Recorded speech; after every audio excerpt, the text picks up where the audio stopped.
UP के सियासी गलियारों में ये चर्चा बेहद जोरों पर है कि इस बार विधानसभा चुनाव में जयंत चौधरी और अखिलेश यादव साथ साथ नजर आएंगे, यानी ये दोनों मिलकर चुनाव लड़ेंगे। तो ऐसे में सवाल ये उठता है कि क्या दोनों का गठजोड़ एक दूसरे को फायदा पहुंचाएगा? क्या पश्चिमी यूपी में एसपी और आरएलडी का प्रदर्शन बेहतर होगा?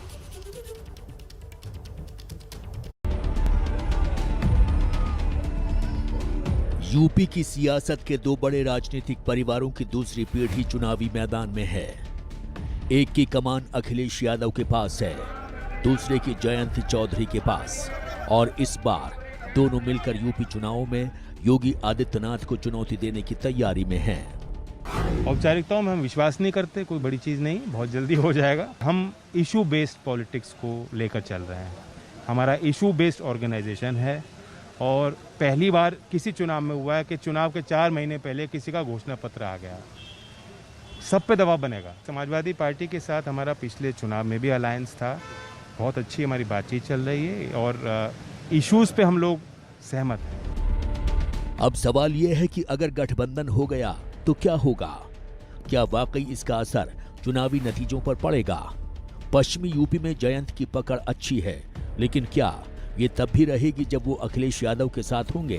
वैसे चुनाव से करीब 4 महीने पहले जो घोषणा पत्र जयंत चौधरी ने जारी किया है वो कुछ ज्यादा ही लोक लुभावन दिख रहा है। आरएलडी ने अपने घोषणा पत्र में 22 संकल्प लिए हैं। उनमें से जो मुख्य हैं आपको बताते हैं। 1 करोड़ नौकरियां देंगे, आलू के दाम 1.5 गुना करेंगे, गन्ना किसानों को लागत का 1.5 गुना दाम, वृद्धा पेंशन की राशि 3 गुना बढ़ाएंगे, भर्तियों में महिलाओं को 50% आरक्षण, किसान बुनकरों का बिजली बिल माफ करेंगे। किसी वर्ग के साथ उन्होंने न्याय किया हो तो? योगी जी ने 2017 में जब उन्होंने शपथ ग्रहण किया, विश्व कौशल दिवस के अवसर पर उन्होंने नौजवानों को कहा था कि 5 साल में 70 लाख नौकरी दूंगा। आज पूरे देश में उन्होंने होर्डिंग लगा रखी है जिसमें खुद कह रहे हैं कि 4 लाख नौकरी दी है 5 साल में। इनके दावे, इनके झूठ रुक नहीं रहे। अमित शाह जी टैनी जी को बगल में रखकर दावे कर रहे हैं कि बाहुबलियों को भगा दिया है। बाहुबली तो आपके मंत्रिमंडल में है। उधर अखिलेश यादव भी योगी सरकार पर लगातार हमलावर हो रहे हैं।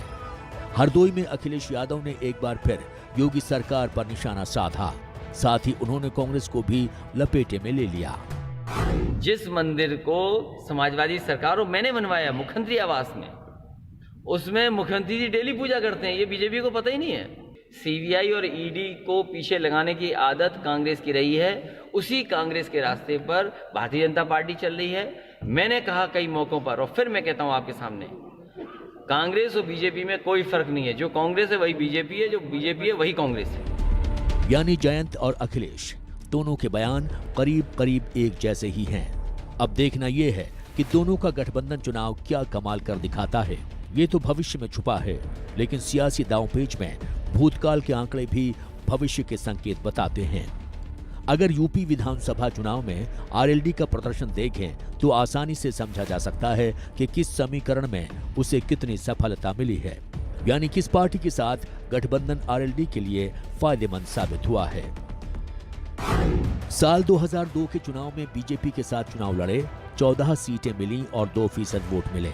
साल 2007 में अकेले चुनाव लड़े, 10 सीटें मिली, 4% वोट मिले। 2012 में कांग्रेस के साथ मिलकर चुनाव लड़े, 9 सीटें मिली, 2% वोट मिले। इसके बाद 2017 में फिर अकेले लड़े, 1 सीट मिली, 2% वोट मिले।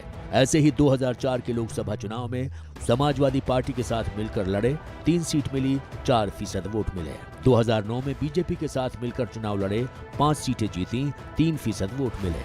2014 में कांग्रेस के साथ मिलकर लड़े, 1 भी सीट नहीं मिली, 1% वोट मिला। जबकि 2019 के चुनाव में एसपी बीएसपी गठबंधन के साथ मिलकर लड़े, 1 भी सीट नहीं आई, 2% वोट मिले। यानी अगर ये कहा जाए कि बीजेपी गठबंधन आरएलडी के लिए अब तक का सबसे फायदेमंद गठबंधन रहा है तो गलत नहीं होगा।